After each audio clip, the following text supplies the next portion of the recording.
Olá, nessa aula vamos estudar o contrato de locação de imóveis urbanos. Ao final da aula, você conhecerá alguns detalhes importantes desse contrato. Existem, segundo a Lei 8.245 de 91, três espécies de locação: a residencial, a não residencial e a locação para temporada. O artigo 54A da Lei do Inquilinato prevê uma modalidade de locação muito usual nos nossos dias. Trata-se da locação Build to Suit, criada pela Lei 12.744 de 2012. Build to Suit, numa tradução livre, seria construído para servir ou construído sob medida. Esse contrato se refere à locação de bens imóveis urbanos em que o locador investe dinheiro no imóvel, nele edificando ou por meio de reformas substanciais, sempre com vistas a atender às necessidades previamente identificadas pelo locatário. Em outras palavras, o locatário constrói para alugar, mas dentro das especificações de um futuro inquilino. Um dos aspectos mais importantes dessa locação diz respeito ao valor dos aluguéis. Na locação convencional, o aluguel remunera o uso do imóvel destinado ao locatário.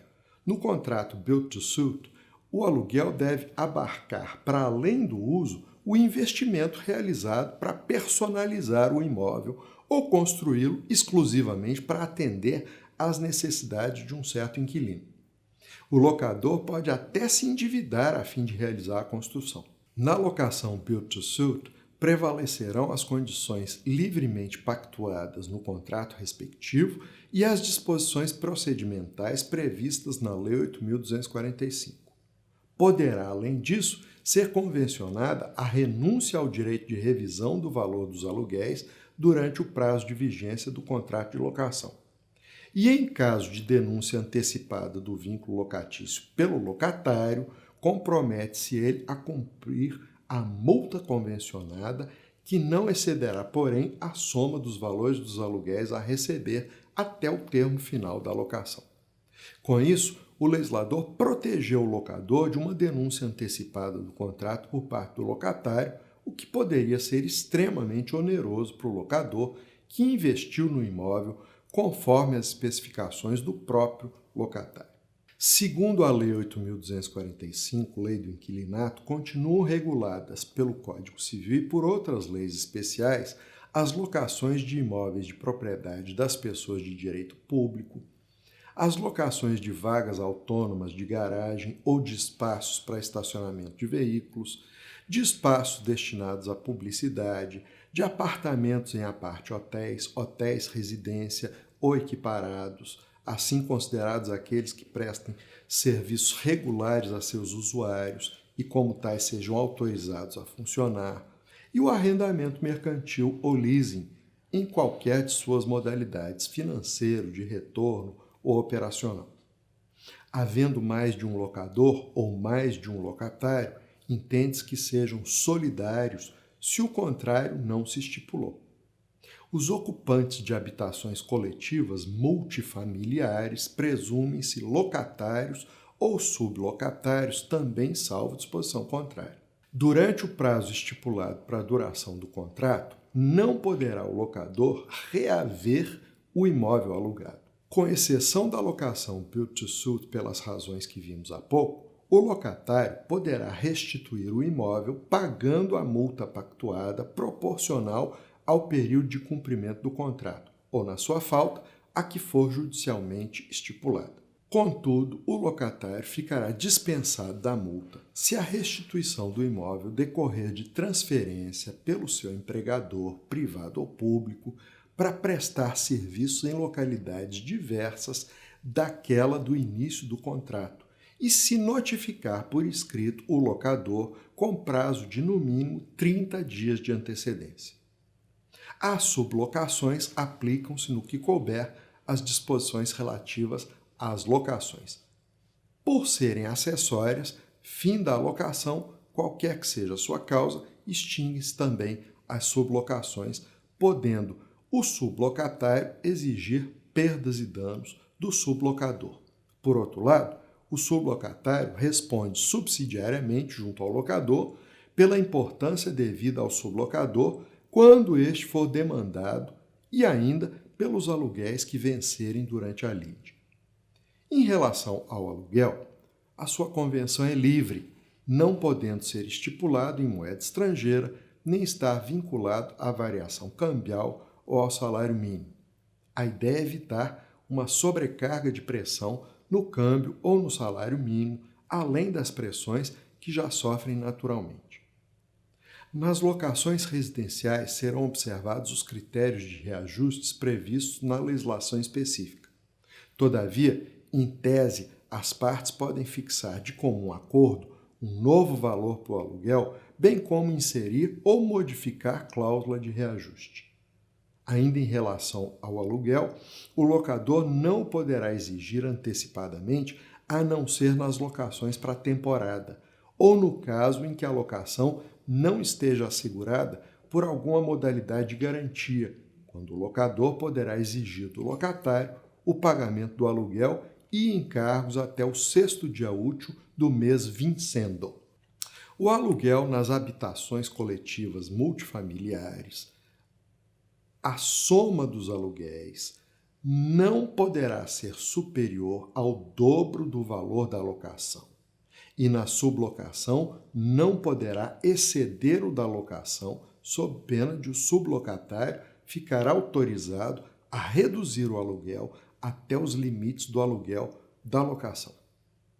No contrato de locação, o locador poderá exigir do locatário uma e apenas uma das seguintes modalidades de garantia, a saber, caução, fiança, seguro de fiança locatícia, cessão fiduciária de cotas de fundo de investimento.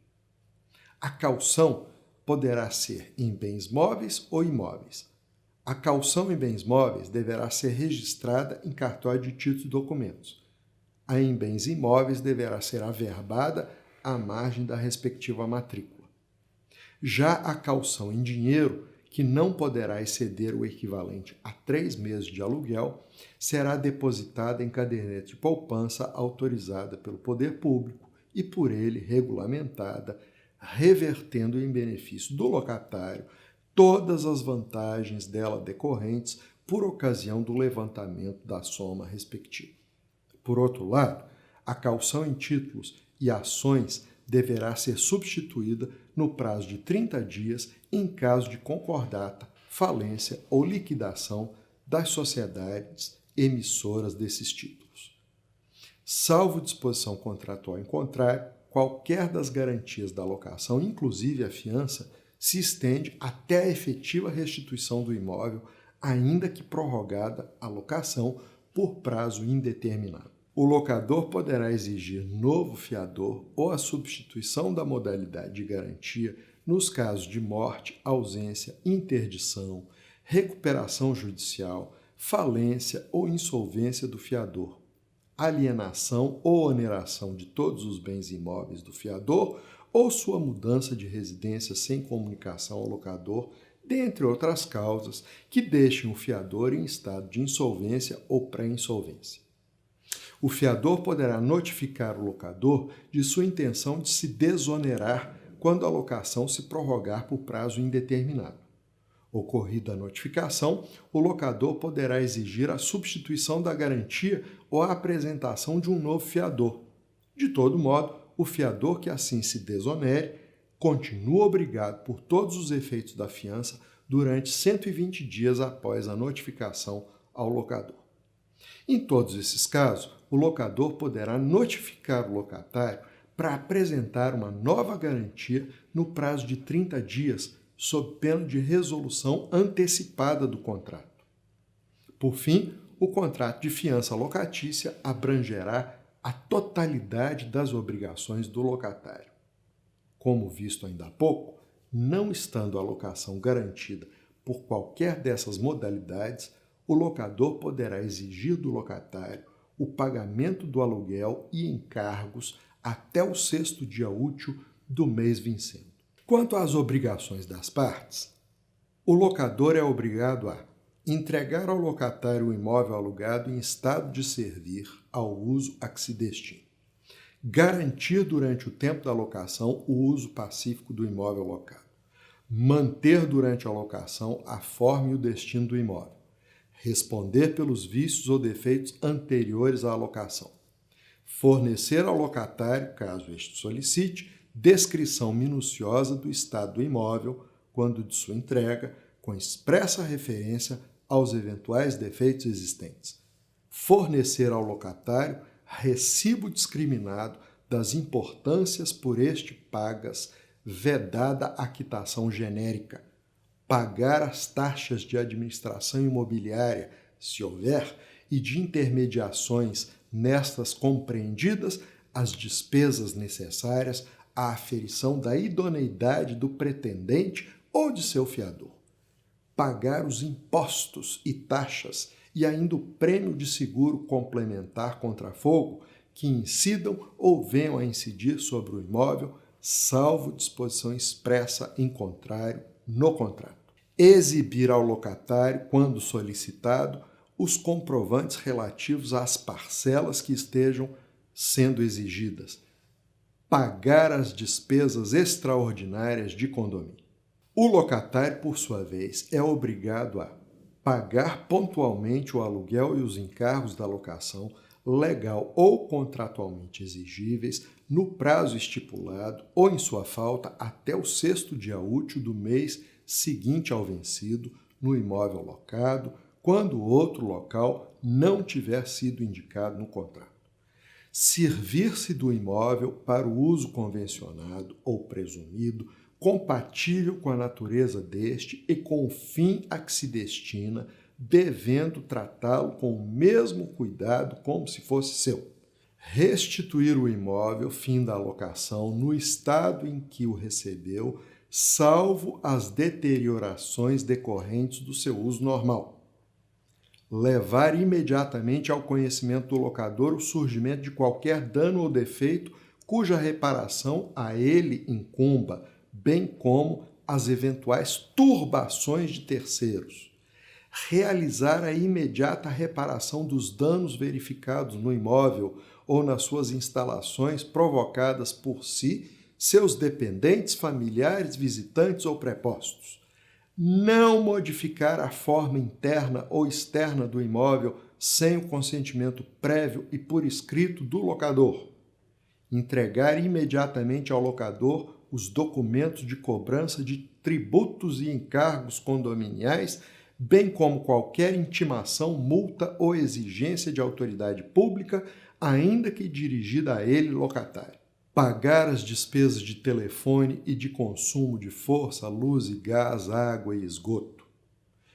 Permitir a vistoria do imóvel pelo locador ou por seu mandatário, mediante combinação prévia de dia e hora, bem como admitir que seja o mesmo visitado e examinado por terceiros na hipótese de venda a terceiro.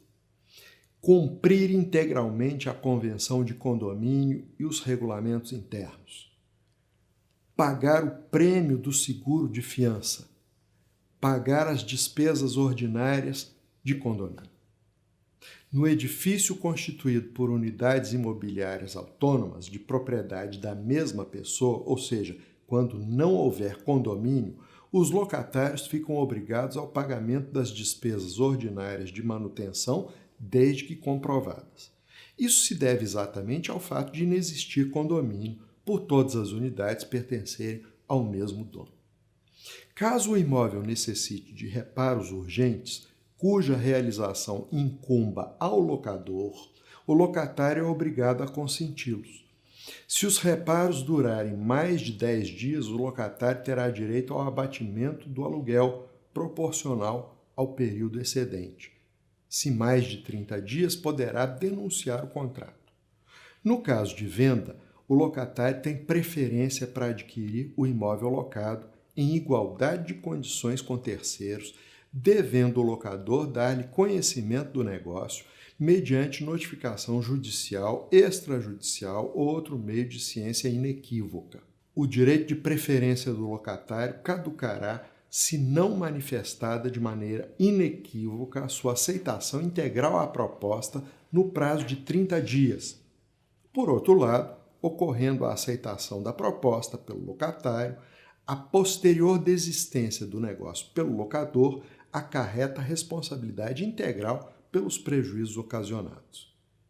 Se o imóvel estiver sublocado, o sublocatário terá preferência ao sublocador. O locatário preterido no seu direito de preferência poderá reclamar do alienante as perdas e danos ou, depositando o preço e demais despesas do ato de transferência, haver para si o imóvel locado, se o requerer no prazo de 6 meses, a contar do registro do ato no cartório de imóveis, desde que o contrato de locação esteja averbado pelo menos 30 dias antes da alienação junto à matrícula do imóvel.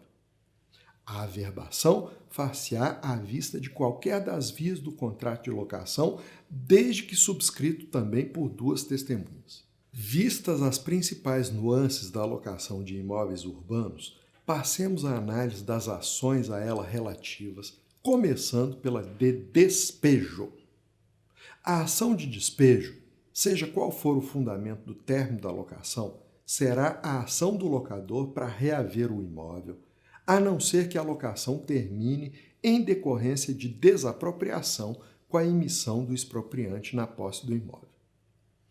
O despejo admite 2 espécies, a saber, o despejo motivado, também chamado de denúncia cheia, e o despejo imotivado, comumente denominado denúncia vazia. Ambas se processam pelo rito comum. Dá-se o despejo motivado ou denúncia cheia quando o locador tiver que alegar um motivo para pedir o imóvel. Os casos elencam-se nos artigos 9º, 47 e 53 da Lei 8.245. O artigo 9º refere-se à alocação em geral. Segundo ele, na vigência do prazo contratual, o imóvel só poderá ser retomado, dentre outras causas. Primeiro, em virtude de mútuo acordo assinado pelas partes e 2 testemunhas, dado um prazo para desocupação de no mínimo 6 meses. Segundo, em decorrência de prática de infração legal ou contratual. Terceiro, por falta de pagamento de aluguel ou de demais encargos, dentre outras causas. Sendo a locação residencial e sendo o contrato verbal ou escrito com prazo inferior a 30 meses, o imóvel somente poderá ser retomado em virtude de um dos motivos apontados ainda agora e, além deles, 1. Em decorrência da extinção do contrato de trabalho entre locador e locatário, caso a locação lhe seja acessória. 2. Se for pedido para uso próprio do cônjuge ou companheiro ou para residência de descendente ou ascendente que não disponham nem o respectivo cônjuge ou companheiro de imóvel residencial próprio, dentre outras razões. O despejo será imotivado, denúncia vazia, quando o locador não precisar alegar qualquer motivo para retomar o imóvel. Dá-se a denúncia vazia nos seguintes casos previstos nos artigos 46, 47, inciso 5º, 50, parágrafo único e 57 da Lei do Inquilinato.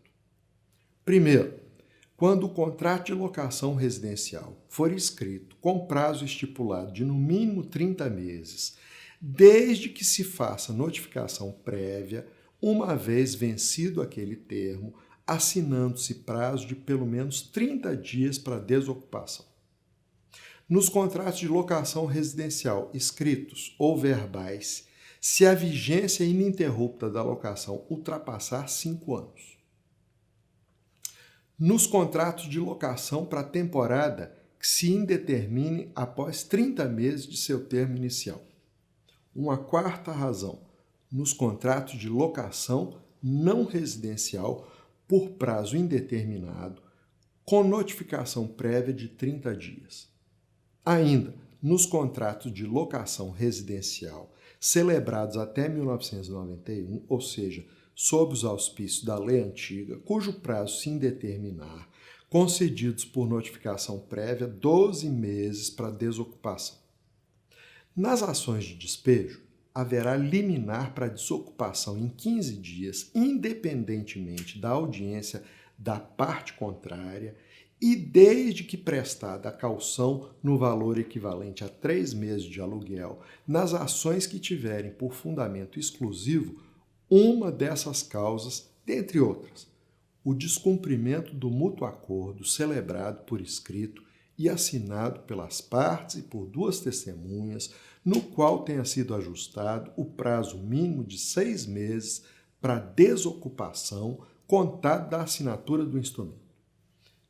A extinção do contrato de trabalho entre locador, patrão e locatário, empregado, havendo prova escrita da resolução ou resilição do contrato de trabalho, ou sendo ela demonstrada em audiência prévia e desde que a locação seja acessória do contrato de trabalho.